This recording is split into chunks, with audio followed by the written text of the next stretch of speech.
नमस्ते। आज के इस खास विश्लेषण में हम बात करने वाले हैं बहुचर्चित फिल्म कृष्णावतारम पार्ट 1 हॉट की। ये एक ऐसी फिल्म है जिसका इंतजार बहुत ही बेसब्री से हो रहा था, लेकिन रिलीज होते ही इसने दर्शकों को दो बिल्कुल अलग-अलग खेमों में बांट दिया है। तो चलिए, बिना किसी देरी के सीधे इन दो विपरीत नजरियों की गहराई में उतरते हैं। अब देखिए, इस फिल्म का सिनेमाई अनुभव कितना अलग रहा है, ये बात दर्शकों के रिएक्शन से साफ समझ आती है। मतलब जमीन आसमान का फर्क है। एक तरफ वो लोग हैं जो थिएटर से बाहर आते ही कह रहे हैं कि भाई हमारे साथ तो धोखा हुआ है, और दूसरी तरफ ऐसे दर्शक हैं जिन्हें इस फिल्म ने बिल्कुल निशब्द कर दिया है। भावनाओं के मारे उनका गला सूख गया और उनके लिए ये एक अविश्वसनीय और जादुई अनुभव था। एक ही फिल्म, लेकिन अनुभव एकदम उल्टे। है ना हैरानी की बात? आखिर एक ही फिल्म ने ऐसे बिल्कुल अलग अनुभव कैसे पैदा कर दिए? इस एक्सप्लेनर में हम यही समझेंगे। हम फिल्म की भव्य महत्वाकांक्षा, दो अलग-अलग रिव्यू की कहानी, इसके विजुअल्स, संगीत और अभिनय, फिल्म की कमियों और अंत में इसके फाइनल वर्डिक्ट पर बारी-बारी से नजर डालेंगे। तो सबसे पहले बात करते हैं फिल्म की ग्रैंड एम्बिशन, यानी इसकी भव्य महत्वाकांक्षा की। आखिर दिव्यता को बड़े पर्दे पर उतारना कोई आसान काम तो है नहीं। जरा सोचिए, टीवी की दुनिया में देवों के देव महादेव और सिया के राम जैसे सुपरहिट शोज देने वाले क्रिएटर्स जब सिल्वर स्क्रीन पर अपना जादू दिखाने आए तो उम्मीदें तो आसमान पर होंगी ही। ये फिल्म मुख्य रूप से सत्यभामा के नजरिए से श्री कृष्ण के प्रेम, भक्ति और उनके कर्तव्य को खोजने का एक बहुत बड़ा प्रयास है। और सबसे दिलचस्प बात, फिल्म की शुरुआत एक हैरान करने वाले मॉडर्न डे कनेक्शन से होती है। साल 2026 के जगन्नाथ में जैकी श्रॉफ का एक सरप्राइज कैमियो है जो सीधे तौर पर यह बताता है कि भगवान का दिल आज भी धड़क रहा है। अब आते हैं उस हिस्से पर जो इस पूरे विश्लेषण का केंद्र है, दो बिल्कुल विपरीत रिव्यू की कहानी। ये देखना वाकई बहुत दिलचस्प है कि एक ही महत्वाकांक्षा को आलोचकों ने कितने अलग ढंग से लिया है। एक नजरिया वो था जो बहुत ऊंची उम्मीदें लेकर थिएटर में गया था, मन ही मन फिल्म की तुलना बड़े बजट के महाकाव्यों से कर रहा था, और जब फिल्म उस पैमाने पर खरी नहीं उतरी तो उन्हें भारी निराशा हुई। लेकिन वहीं दूसरी तरफ एक और नजरिया था जिसने बिना किसी एक्शन की उम्मीद किए पहले ही फ्रेम से खुद को फिल्म की भावनात्मक और आध्यात्मिक गहराई के सामने पूरी तरह से सरेंडर कर दिया।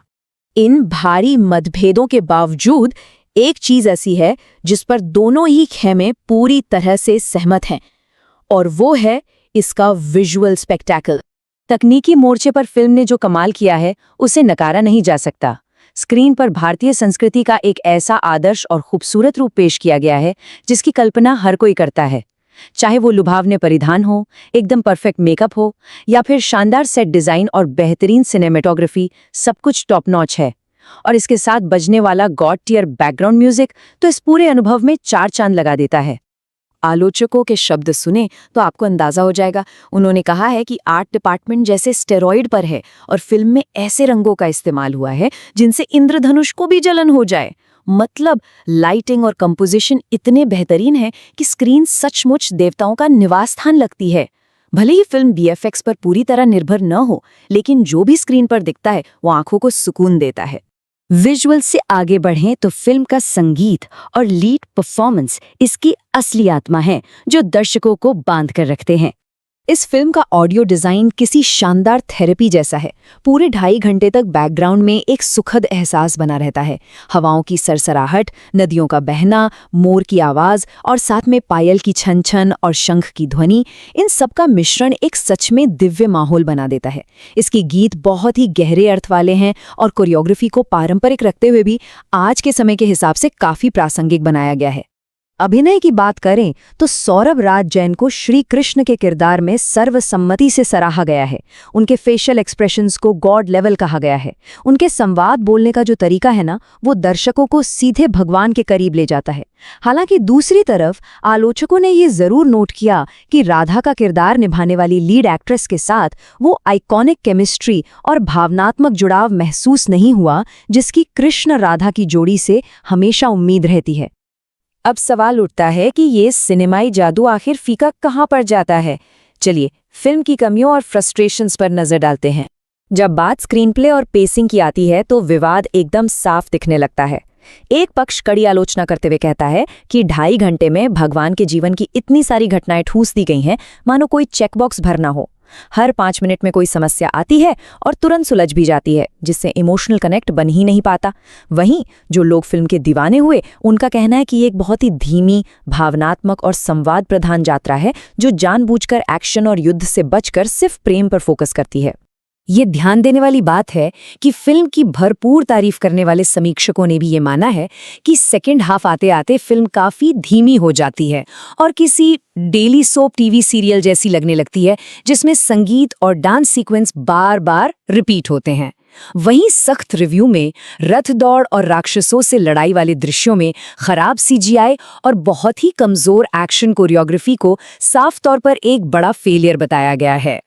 तो इतने सारे विश्लेषण के बाद आखिर क्या निष्कर्ष निकलता है? सिनेमा घर जाने का प्लान बनाने वालों के लिए अंतिम फैसला क्या है? फाइनल वर्डिक्ट सुनकर तो कोई भी चकरा जाए। दोनों फैसले एक दूसरे से एकदम अलग है।